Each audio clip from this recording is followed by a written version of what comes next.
Let me tell you why you're here. I've seen things. Oh my god. Whoa, yeah! You don't stop and look around once in a while, you could miss it. Guaranteed to jack you up.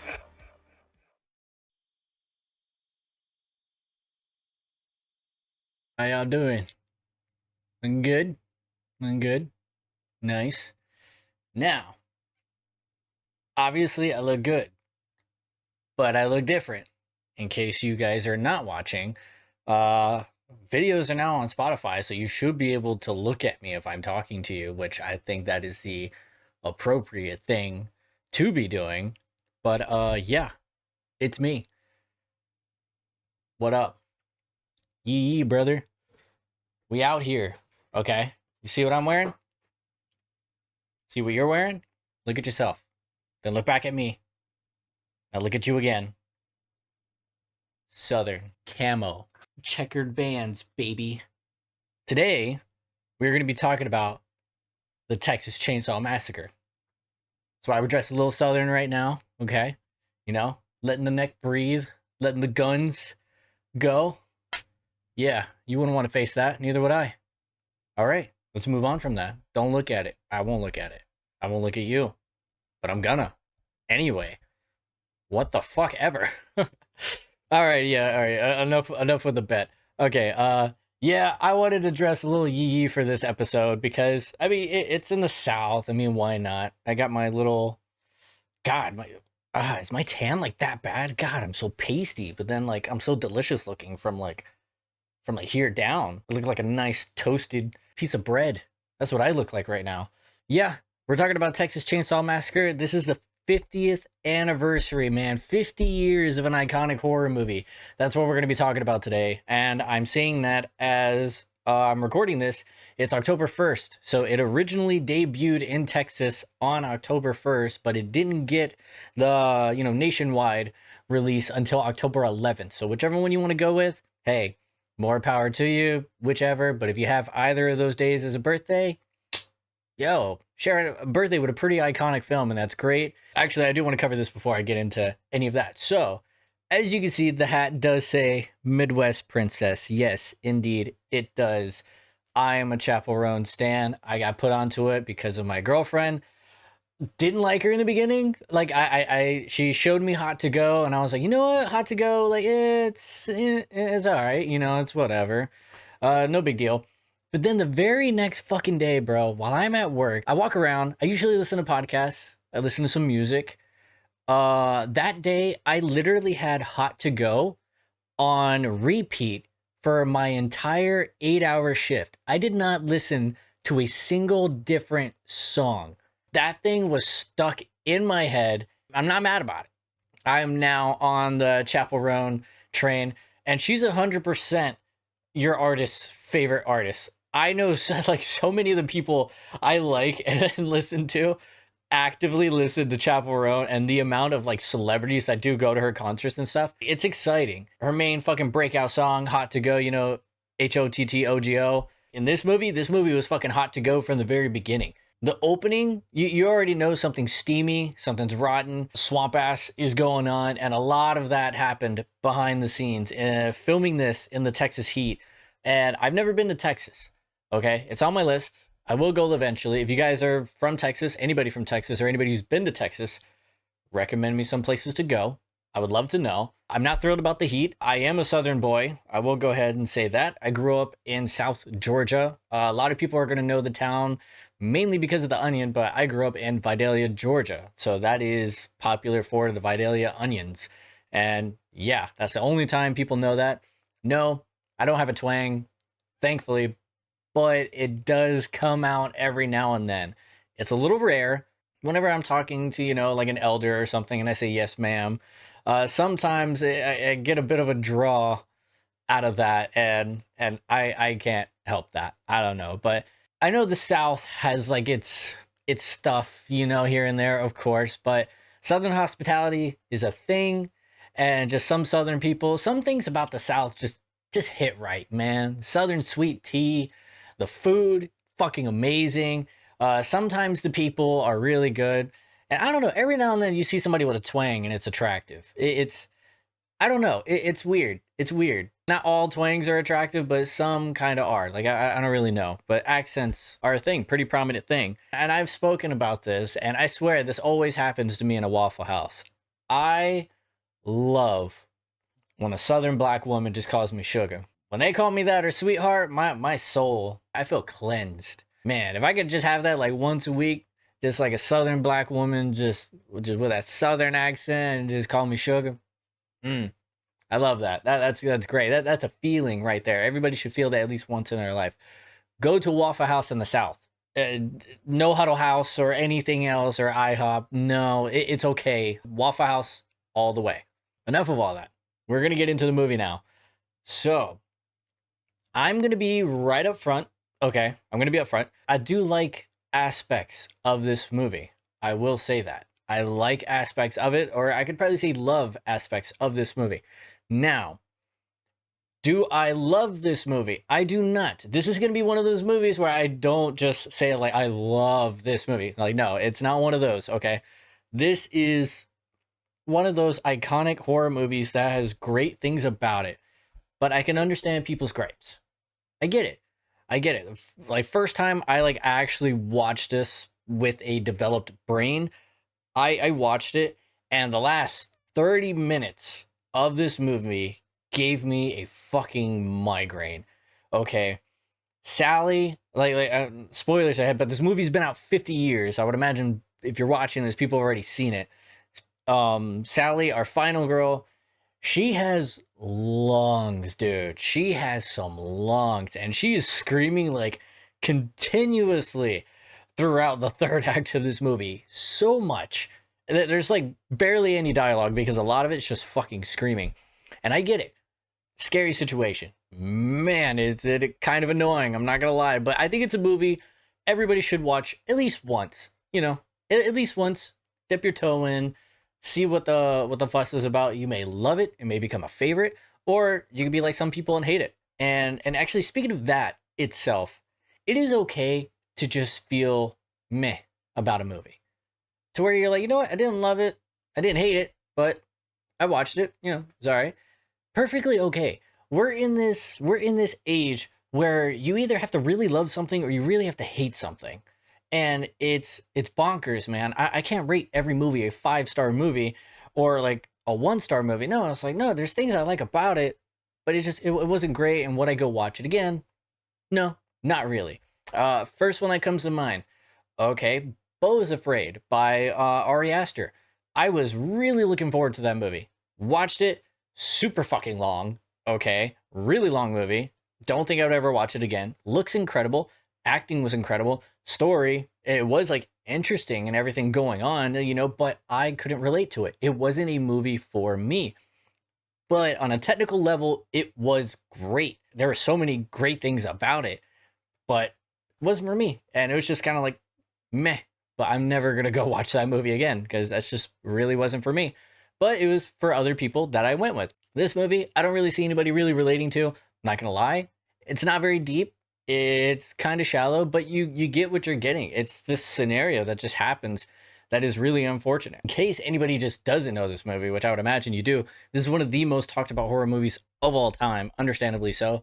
But Texas Chainsaw Massacre, very loosely based around Ed Gein, even though it does not have that much in common, even though Ed Gein was a grave robber, but he wasn't a serial killer.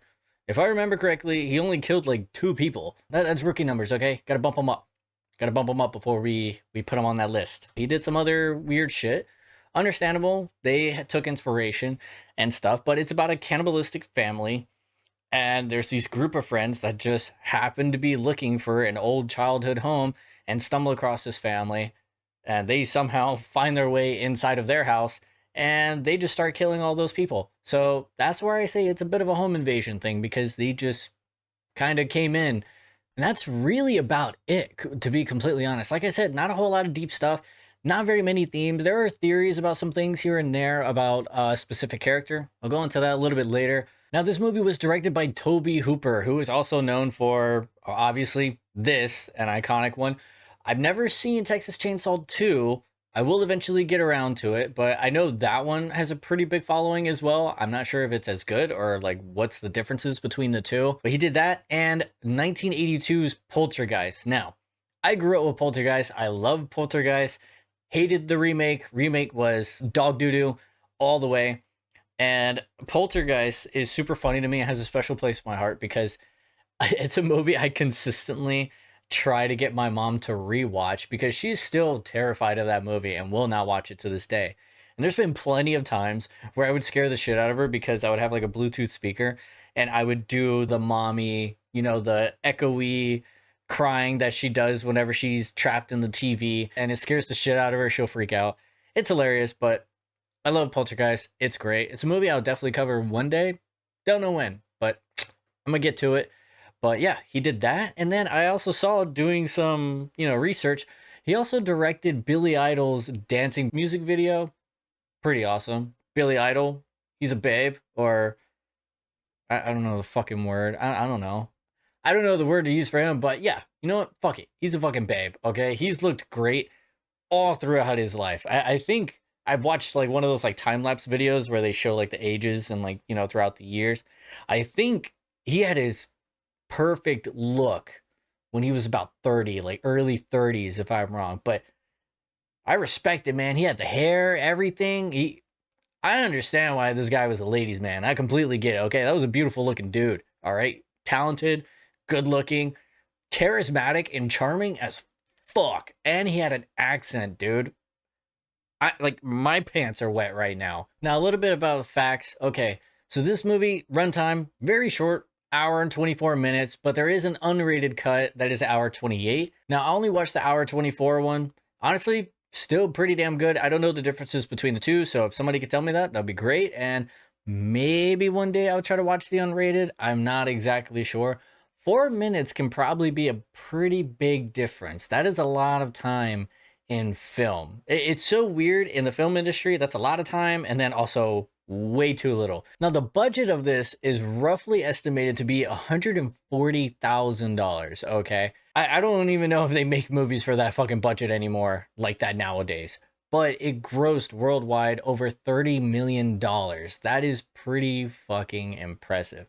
And this movie was scaring the shit out of so many people, man. Even just previews alone would have people walking out of like other auditoriums because they did not want to see this. Thankfully, it came out when it did and it got all the buzz that it needed.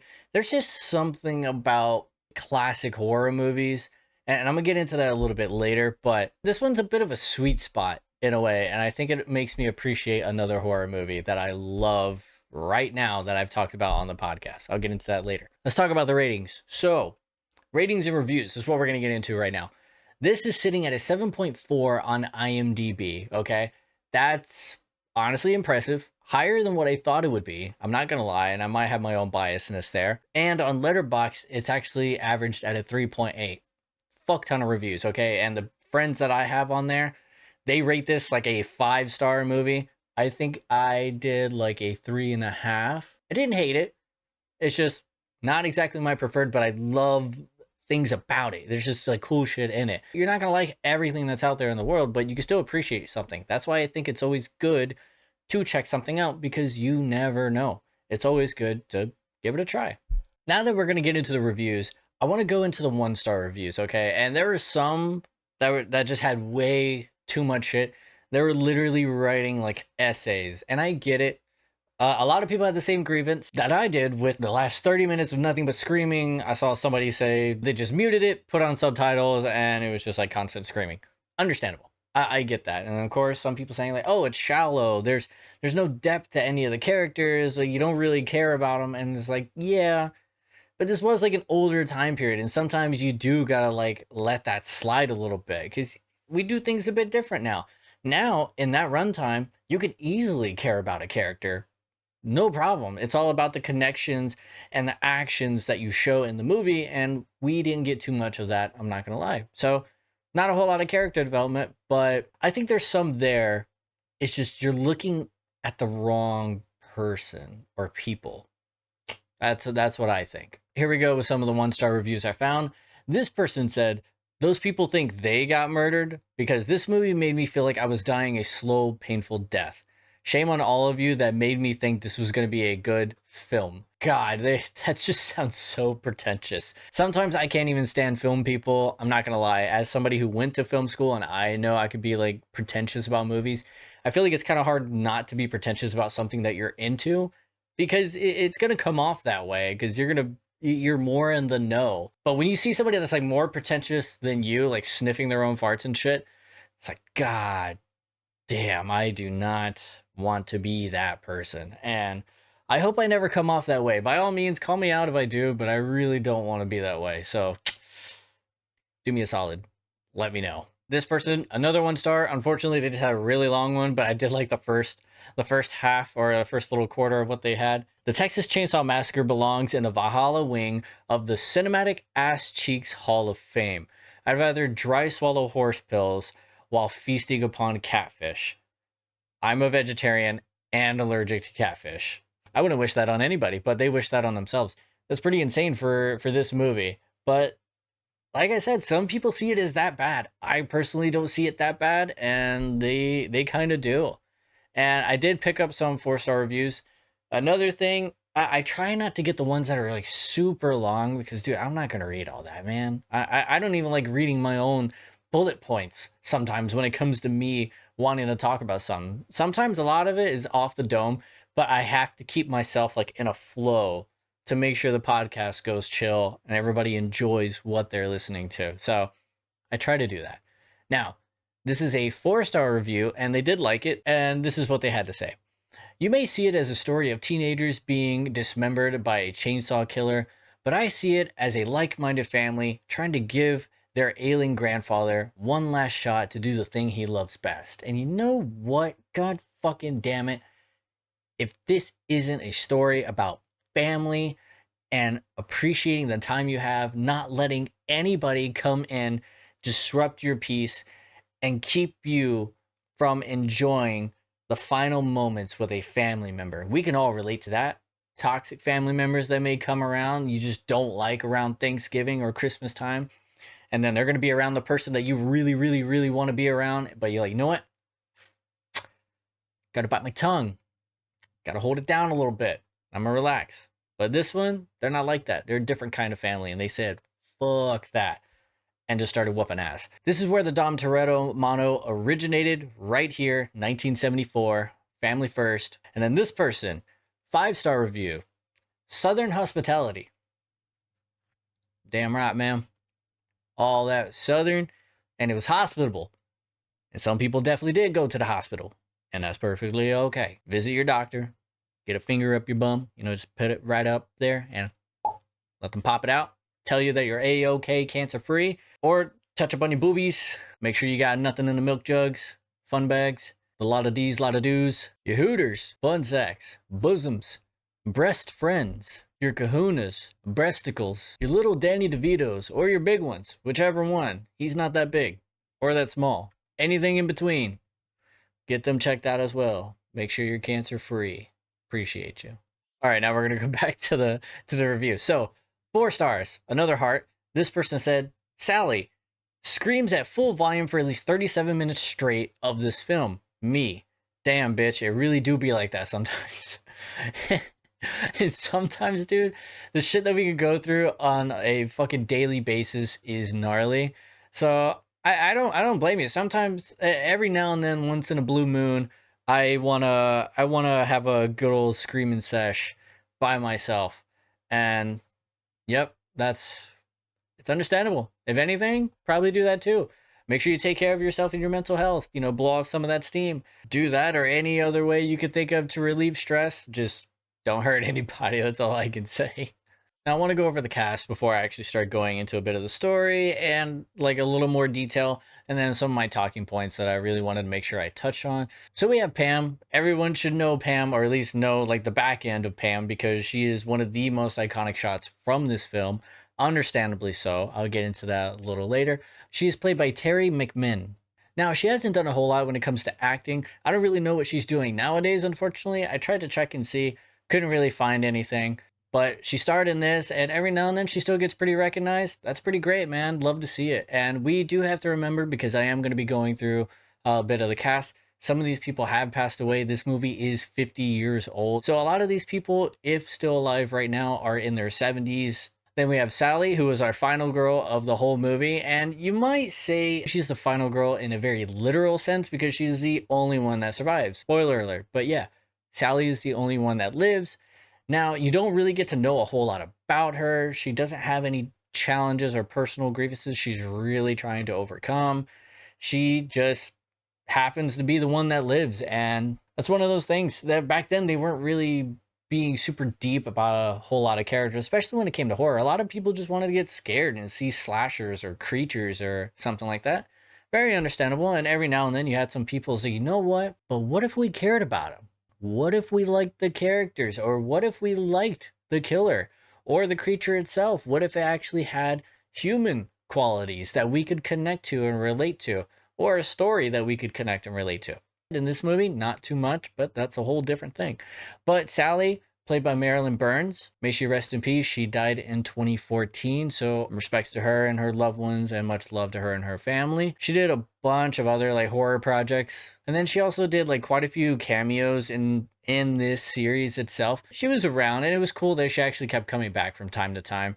But she also played in this Helter Skelter miniseries. She played one of the Manson family members. Her name was Linda. And I know this is probably completely off topic, and I don't mean this in like a super weird way, but I completely get it. Everybody has that fascination. Well, not everybody, but a lot of people in the horror community do have fascinations with, you know, serial killers or other weird character studies, whatever the hell. But my favorite dark moment in history or dark person in history that I find super interesting would be the Manson family murders and just Charles Manson himself. I can't really explain it, and some people would say, oh, typical, like you know, white guy likes Charles Manson. I'm not saying I like him, but in my infamous side of things where I find super fascinating, like how that happened, like dark moment in history, which a lot of people do have. It could be anything. It could be like different war times, war crimes, projects, you know, discoveries, scientific abominations that have happened, and just all sorts of weird shit that we know. That is just one of them. I don't know. I just find it super fascinating. It's interesting how all of that went down for as long as it did, and how much everything just in that progressed, and all the other shit that happened and stemmed off from that. It affected Hollywood so much in a very interesting way. And it really makes you think about the people you meet and the connections they have to other people. And then we have Franklin. He's the character that's in a wheelchair. He is related to Sally. Now, he is played by Paul A. Partain. Unfortunately, he did pass away as well in 2005. Mad respect, much love to him and his loved ones. Now, that is super unfortunate, and he does get a lot of shit. Franklin is the character I would say probably second character I feel bad about, like the shit that he went through, okay? And then we have Kirk, which I'm pretty sure him and Pam were dating, and he was played by William Vale. William Vale didn't go on to do too much when it came to film, but he still worked in the industry itself. He became a set decorator, mainly TV projects, but then some movie as well. So that's really cool. That's a fucking cool job on its own, man. Sometimes they don't get enough credit for how good something can look. I mean, just look at this movie alone. That is what a set decorator does. That whole living room, the whole house, everything was done perfectly. It was creepy, gross looking. It was weird. It was very authentic, and even grossed out crew members, the cast, everything. Like, they did a great job. And then we have Jerry. Now, Jerry is the one that's been driving the van, you know. He's the more hippie looking dude. I kind of dig his style. I love his shirt. His shirt in that movie looks so good. Honestly, I kind of wish I could get that shirt. He looks great. And speaking, now that we're actually talking about clothes all of a sudden, Sally, I think she looked great, man. The fucking white bell bottoms. Come on. Come on. Wearing white and you're trying to go out like camping and explore like an abandoned house and stuff. Come on, girl. You're being reckless. What are you doing? What are you doing? I don't even like to wear really, really light khaki when I go out. And I could just be doing anything that won't be dirty. I don't like going out in the dirt and stuff, regardless of what I'm wearing right now. I don't like being out in the dirt and shit like that. What do I look like, okay? She did her thing, though. I mean, it does get like completely trashed later, but Hey, yo, them bell bottoms, they look good, man. Not gonna lie. I love me some bell bottoms. But Jerry is played by Alan Danziger. Now, he didn't really do a whole lot in film, so he's just kind of there. Didn't really do much. I don't know what he's up to now, but hopefully everything is a-okay. And then we have Bubba, Leatherface, played by Gunnar Hansen. Unfortunately, he did pass away in 2015, so much love to him and his family. That's super unfortunate. But he did a great job, man. He made Bubba super iconic, and Bubba is actually an interesting character when we really think about it. And I kind of want to go ahead and get into this now since I'm already talking about the actor himself.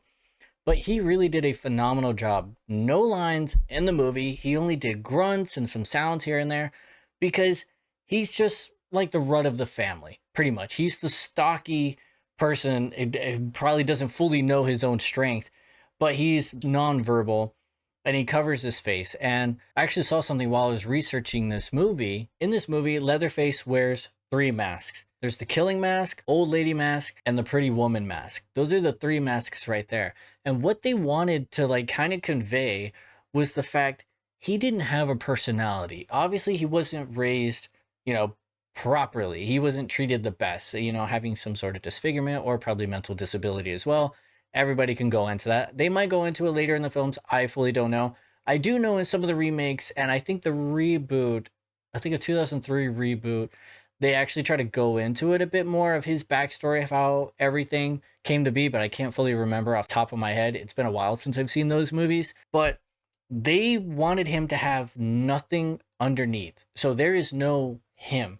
The only way he knows how to express himself, because he wasn't really properly taught anything, is to wear a mask. And they were saying whatever mask he chooses to wear on that day is what he feels like.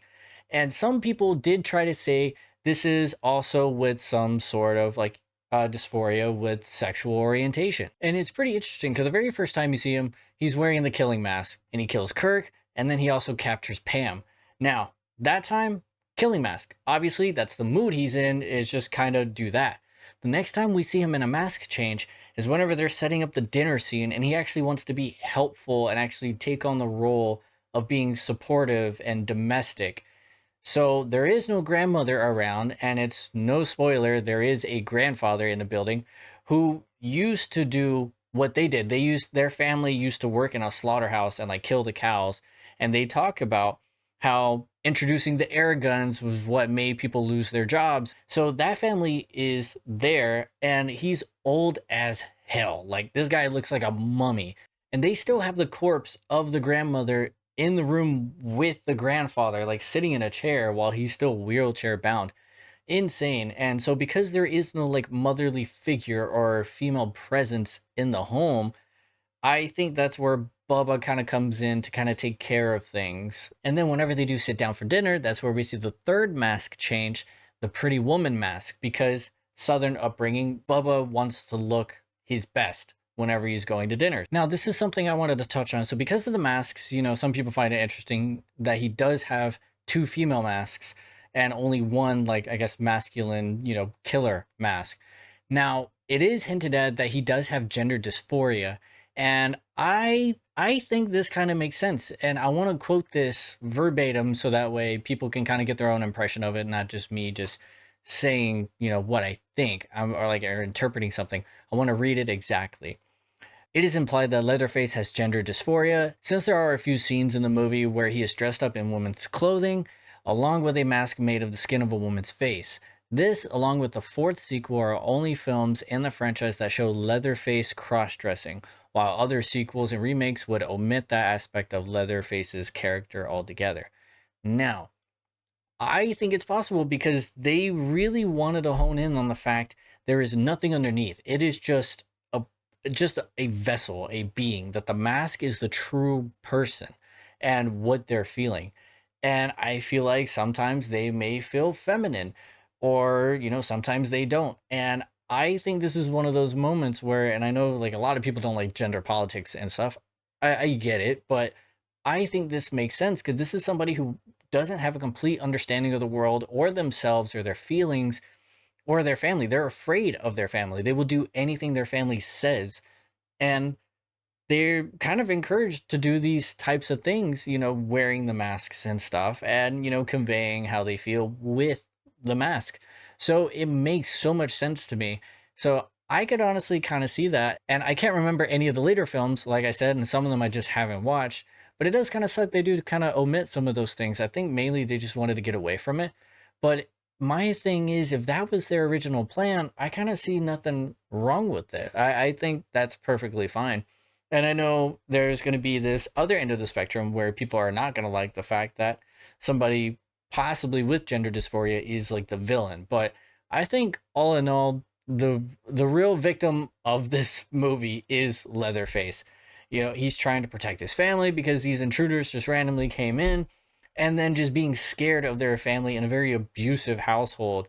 And we don't know what's going on throughout all those years, but they are terrified of the family. So it's really looking like, and this is what I was saying earlier about the characters being maybe kind of deep. You're just looking at the wrong one. I think there's definitely a lot more to Leatherface, like as a character study. And obviously there's other films that may go into it, but just that little bit, I think it makes so much sense. And I I kind of agree with it. I kind of like that idea, It's just he's a big baby. That's what he is. He's a big baby. He doesn't know anything. So it's kind of okay. And nobody can say, "Oh, it's like some weird sexual fantasy or like deviant behavior or all this other stuff." I mean, he's fucking killing people, okay? That's kind of like the bar right there.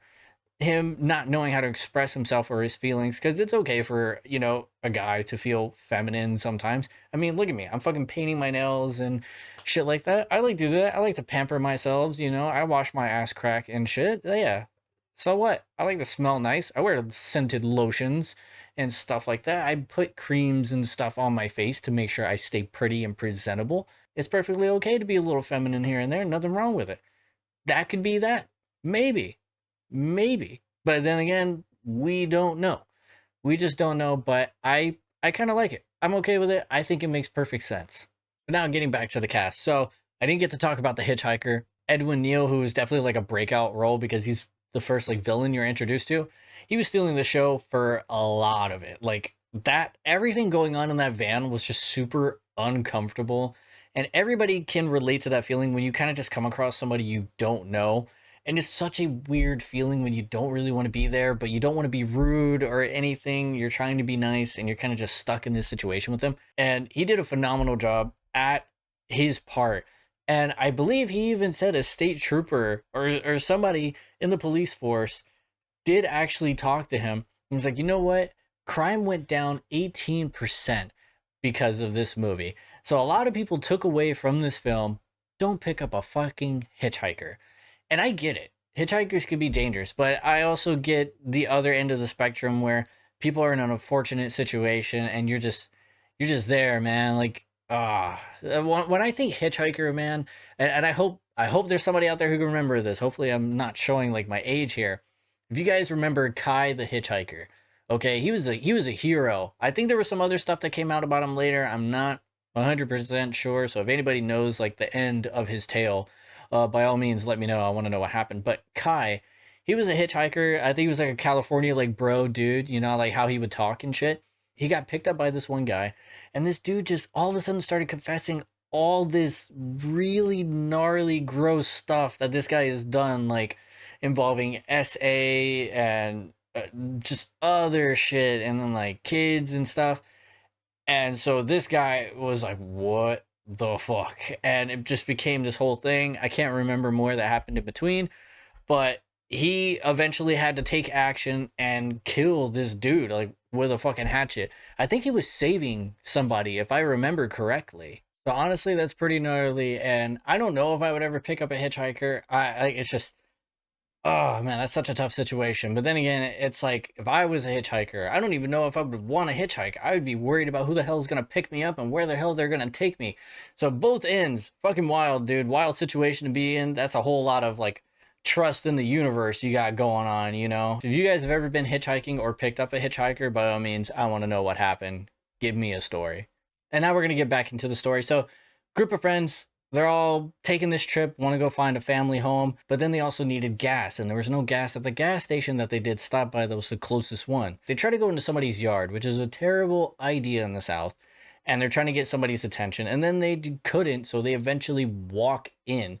And then that's where we get our first 2 kills of the movie.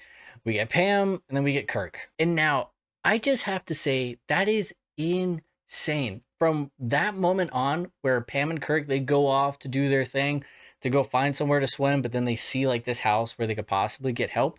They go there, and I don't know the exact time, but maybe 5 minutes of just pure iconic horror cinema, all back to back to back to back, man. Everything right then and there, because you got the iconic shot with Pam of her ass as she's approaching, it's going under the swing that she was just on, approaching the house you see just coming closer, and it has this overbearing, image, but it's so beautiful looking. It's such an amazing shot they've tried to recreate, and they just can't do it, dude. They can't do it. I don't think anybody could do it.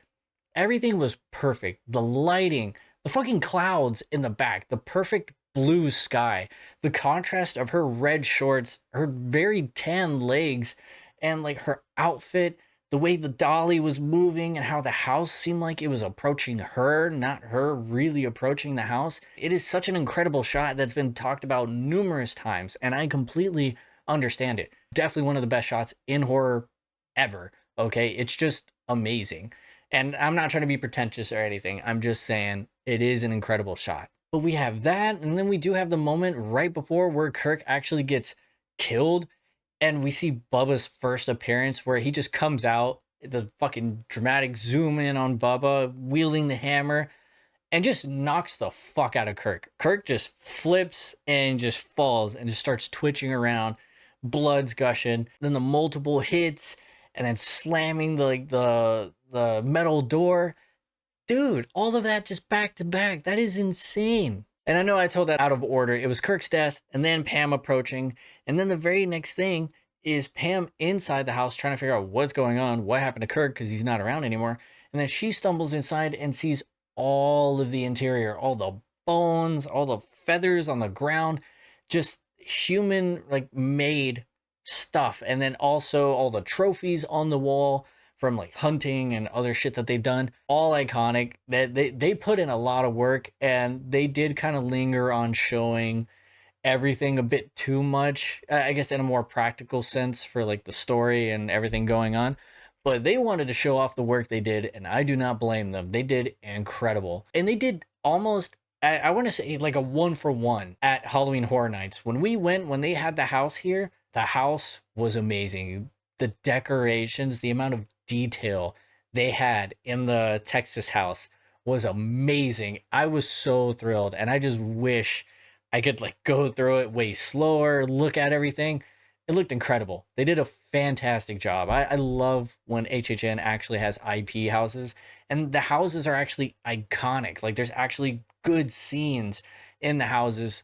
It makes it so much more amazing and awesome. And I know it's not that scary, but I'm just somebody that appreciates that, as somebody who did work for HHN and who loves film and horror movies. And then right after those interior shots, we get the iconic scene where Pam gets captured, where she's trying to run out the door and Bubba just comes up like fucking where's my hug at, and just grabs her and just yanks her inside. And then another iconic moment, the meat hook, which I don't know if that's ever been in another horror movie before that point. Please let me know if I'm wrong, but I think that's like where it kind of became iconic. And he just fucking strings her up on that. Gross. And it looks good, and it's scary. It's like, what the fuck is going on? And then he just proceeds to just get the chainsaw, his iconic weapon, right then and there, right after that, and just starts going to town on Kirk right in front of her as she's screaming. Like I said, minutes of just iconic horror cinema, all right there, back to back to back. Just like that 5 minutes alone is like so good and terrifying in and itself, because that's such a scary situation to be in. And man, it is so good. Honestly, if you haven't seen the movie, you just need to look up like those 5 minutes right there, and it's just like, wow, man, what the hell.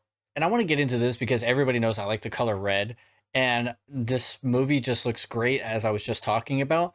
the intro to this movie, I don't know what it is. I tried to see if I could find it. I couldn't really find it. So if you know, by all means. But it has the iconic yellow text and it has this black and red background. And it made me immediately think of Metallica's 2 album covers for Load and Reload, because they have some fucking weird stories for those album covers. And I was wondering if this has any relation to that, because the original Load album, the artist, you know, for that, I'll have a picture of it somewhere right here. And I love Metallica. Okay, I'm gonna get that out there. I grew up on Metallica. One of the very first bands I ever heard them, Linkin Park and Nickelback, were like the first bands I ever listened to. Yeah. But yeah. So that album cover, Load, was that image. How to Get This was a mixture of cow blood and ejaculate. That's what they mixed and put it on plexiglass to get that. And then for the album cover for Reload, that one was actually just piss and blood mixed together. And that just made me think, oh, this is what that intro looks like a little bit. Like, is there anything to that? Is it like blood of some sort? But obviously there's some sort of camera or movie magic right there. I love the grainy look. I love how raw everything looks. The lighting everywhere is that are using a lot of ambient lighting, which is great. But everything just looks so good, so natural. I love how this movie looks. It does great. And it reminds me of A24's X by Ty West. And I know that there's a bit of a correlation because this movie definitely inspired the look behind X. It is phenomenal. It looks good. To me, that is my Texas Chainsaw Massacre. I love the look, and it's a shame that this is a movie that came out in recent times, and I'm like, no, that's my 70s movies of choice, even though I know it's not. But it looks that good. They did such a great job with the characters, the world, and just being true to the time period, and especially like how, like what it was shot on and everything. It looks so good, and I love that, and the music choices as well. It really makes me appreciate that all over again, because I really do love X. X is so good. And you gotta remember, there was the alternative name that they used in the newspapers was the Texas Porn Star Massacre. That's a fucking great name, dude. That's so good. Like, that sounds way better than Texas Chainsaw Massacre. Come on, let's be honest. Let's be honest. All right, if we had to pick and choose between the two, I'm gonna read that article. What the fuck is that about? You know, I gotta know. But speaking of chainsaws, since we're talking about it, only one person was killed in this movie by a chainsaw. Yeah, so it was used on 2 people, but the only person that it killed was Franklin. And I'm gonna get into Franklin right now. I feel bad for him. This dude is just in a wheelchair on a trip that he doesn't even want to be on, being neglected by everyone. And I know he could be annoying. I know a lot of people say he is annoying, but I don't blame him. I feel what he's feeling. He didn't want to be there. And everybody, whenever they get to this house, this family home that I believe he lived in as well, he's left downstairs by himself trying to call out to people and shit. They all walk off without him. They go up the stairs and they're all joking and laughing and he can hear it. And I know that's probably got to hurt his feelings. That really sucks, man. You know, he seemed like an okay guy. He's a bit odd, but I mean, nothing wrong with it.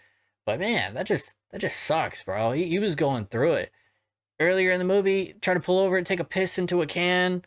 He ends up rolling down the hill, falling out of his chair. Then he gets cut by the hitchhiker. Whenever they do pick him up and they start to talk to him, he tries to be engaging with him a little bit, but even the oddball gets weirded out by a bigger oddball, which is the hitchhiker.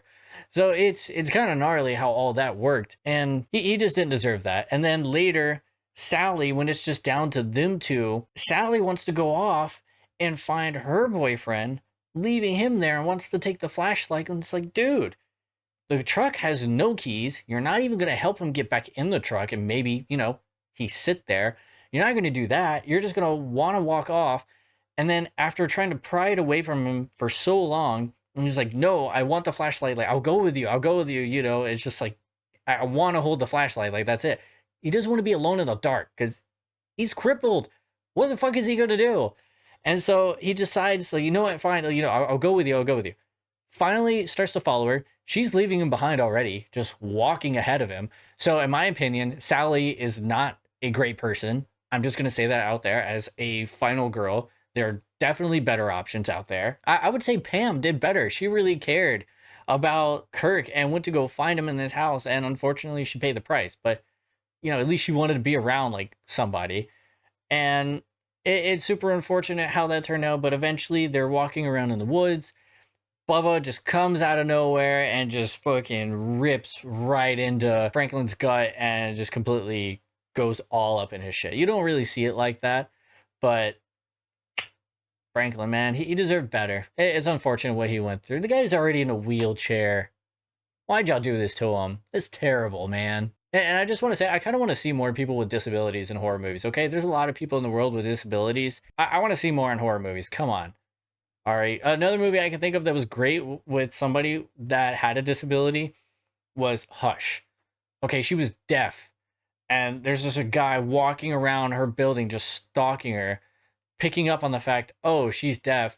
I already killed the neighbor. I'm here. I could just kind of toy around with this person. Great movie. If you guys haven't seen it, I think it's a Netflix movie. It might be on Netflix. Go check it out. Hush. So good. Got to rewatch that. It's honestly been years since I've seen it, but that was good. So could be something I cover in the future, but it's not going to be my very next one though. No. And I know I'm not going in depth too much about everything that's happening in a movie because it really isn't a whole lot. I mean, you see the family dinner. You got the grandpa, who sucks on Sally's finger whenever they have her captured, tied down to have dinner with the family, which is going to be some gross ass food. And they try to rejuvenate him a bit by cutting her finger, letting him suck on the blood. So it's just a cannibalistic family. And this is obviously something they do a lot because in their backyard, there's a bunch of cars from people that the hitchhiker has definitely lured there. There's not a whole lot to really go off of. I know there are later movies, but I don't really know how good they are. I know I did like the 2003 remake. Maybe one day I'll revisit that. But I also want to like branch off and like talk about some other things. And I know I do this a lot. And if you guys are new to my podcast at all, I like to put in some personal stories here and there. I like to just ramble, talk about some other things because I do talk about the movie, some facts and some other stuff. So yeah, it's what I do. Now, I want to say the country is no joke, man. It's really not. And I'm going to convey that with this movie. All right, and like this podcast and my next podcast, okay? My next podcast is going to be on Jeepers Creepers. I'll go into that whenever that episode comes out, but I saw this one. I was like, you know what? I saw Jeepers Creepers not too long ago. Country is just wild, dude. Shit happens in the city and like suburbs. Yeah, that's creepy. Don't get me wrong. It has its own like, threat level midnight type of thing going on.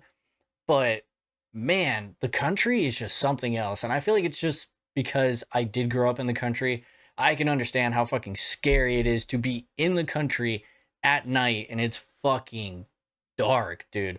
Woods at night, and I got reminded of this because I haven't been around the country like that in a very long time, okay? I've been in Orlando, Florida for 8 years, okay? I live in the city. I'm in like suburbs, city area, and I'm used to this. I don't see forest lines anymore, okay? When I went up to North Carolina with my girlfriend and it was getting dark because her parents have a house in the country and I see the tree line in the distance and man, it was so dark and it was still like kind of decent outside. Like right now it's almost 7 o'clock. Okay. Sun's going down, but you can still see, you could go outside. You don't need a flashlight or anything like that. You don't need your car lights on if you go outside. No. I could see the tree line and it is pitch black in there. And I'm like, yo, that is honestly so scary. The big difference between you can see the green on the grass, no problem, but I can't even see like the body of the tree, like the stumps or nothing. I can't see that. That is wild. So it is fucking scary. And and people in the country as well can be really scary. Even a lot of times they're not threatening. It's country people. They got guns, they got property. They don't fuck around, man. Okay. And I was playing fast and loose with my life a bit too many times back then that I didn't really think about it. I was just too busy being young and dumb. And there was one time I was with a group of friends. We were all just like a bunch of skaters, punks, and like stoners and shit like that. We had the idea, like, you know what? It's kind of the perfect time of year. We should go to a cow farm and see if we could find shrooms because psychedelic shrooms, they grow in cow shit. There's so many cow farms around. So we're like, you know what? Yeah, let's go do that. And so we go to do this like in the middle of the night and we're already, a few of us drinking, smoking, whatever. So we finally go, we find some, we get like a pretty decent bag. And dude, the scariest moment, because we were out there for a good couple of minutes. Of course, we're like, yo, we need to hurry. But it's like, oh no, we're good. We're chill. The cows are away. So we're not going to be like spooking cows and all that. Like, we're not going to have a Tommy Boy situation. We're not going to go cow tipping or have like a stampede or nothing. So we're like, hey, yeah, we're good. We're chilling. We're looking pretty right now. Get our stuff and let's go. And then out of nowhere, dude, lights.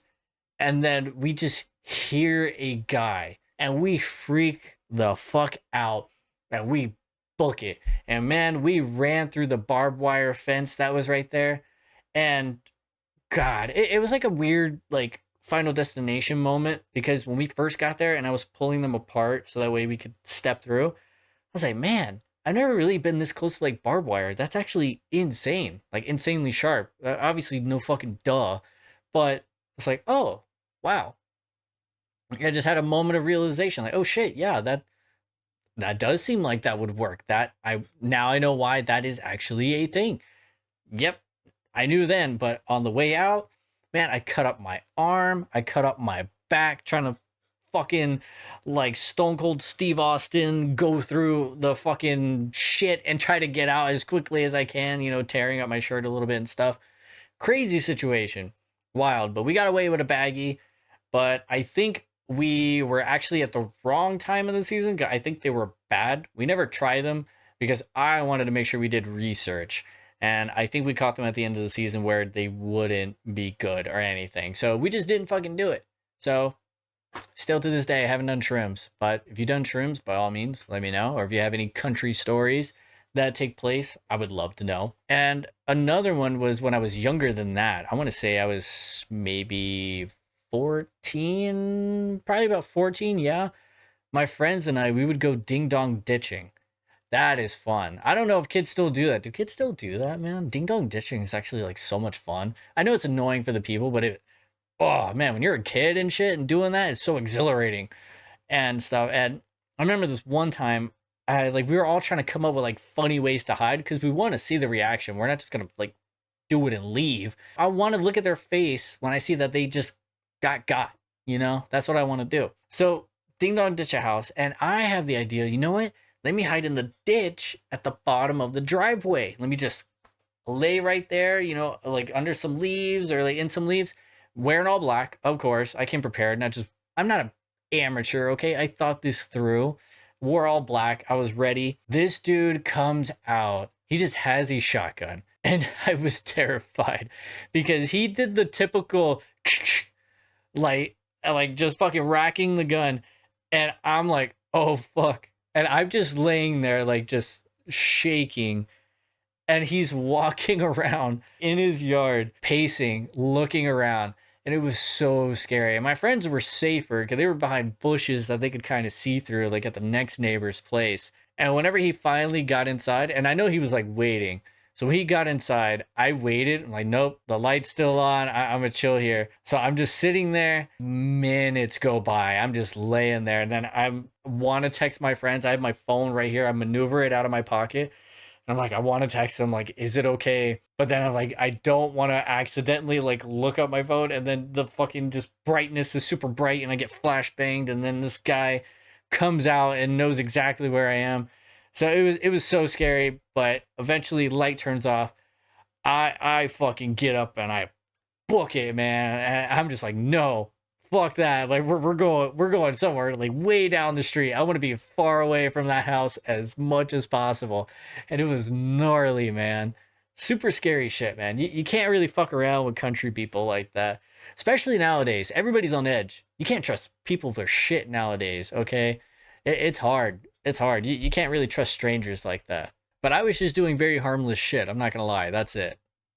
But I still have a few more fun facts before I actually let you guys go for the day. Now, there is this game that I used to play, and I don't think I have videos on it on my channel. I could be wrong. I might have. But in case you guys heard of it, in case you guys are gamers and horror fans, Dead by Daylight. Now, I used to play this game religiously. I used to have dreams about this game when I wasn't playing it. That's how much I was playing it. Now, there was a bit of controversy because Bubba is in the game. There's already a big stigma against Bubba players because they'll camp you and wait for you to die. Like there's aspects of the game like you really have to know to kind of get. But I would just say this: Bubbas were notorious for being so toxic. It was a strong killer if you actually knew how to use them. They would be so toxic. But there was this prestige system for Bubba players back in the day. So if you've gotten like a certain amount of like kills, like special kills, which is called Moris, if you got them a certain amount of times on these four main characters, the original characters that they made for the game, the survivors, you would earn their face as a cosmetic. Because Bubba already came, with the regular killer face, but you could earn those. Now, where this became a big problem is there was a black female, and her name is Claudette, and there was a face of that. And for a while, I agreed with it, that there was nothing wrong with it because it is not in a racial sense, because we know it is not like, oh, they came up with this character for the game, and there we go. And now it's like, okay, that's weird. What's the motivation behind that? That's racist. No, we already know Bubba just puts on faces. That's his trophies. That's his thing. The problem that came in when it was very obvious that people were using her face and were being very racist in the game, because you can't talk to the other team at all. You're one killer versus four survivors. They have to work as a team. But it would be very obvious because they would make it very obvious.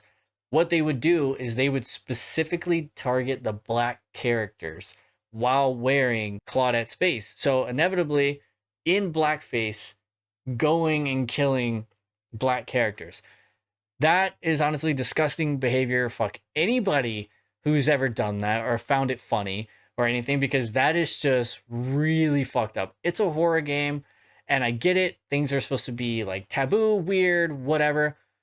All fine and dandy, but you're going out of your way to live a fantasy. And this is also weird because you do hang these characters on like hooks. So it's even worse that you're targeting black characters while in blackface and hanging them. That's fucked up, dude. That just should not be a fucking thing.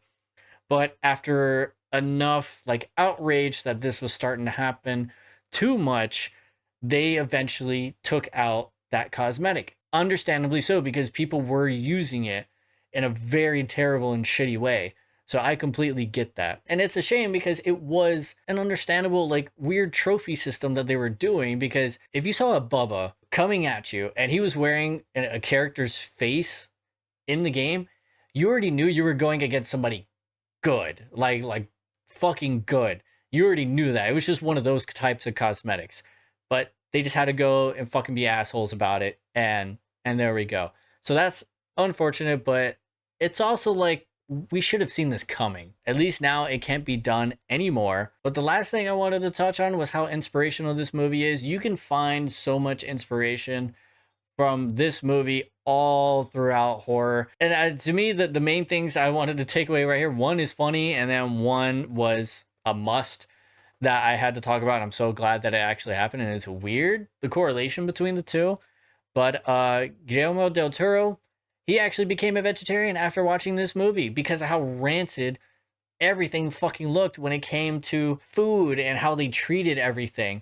I mean, it was gross, dude. Like, you have no idea. Filming the dinner scene was terrible and hell for the cast and crew alone because it's in the Texas heat. These people are wearing the same outfits that they have to film in because the budget's small, and especially the people in the makeup and wearing like all these prosthetic suits and masks and stuff. It was gross. Some people didn't even want to sit next to other people during breaks or lunches or anything like that because of how bad they smelled. Bubba had to wear the same shirt for 4 weeks, dude. The same exact shirt for 4 weeks shooting. That is gross, dude.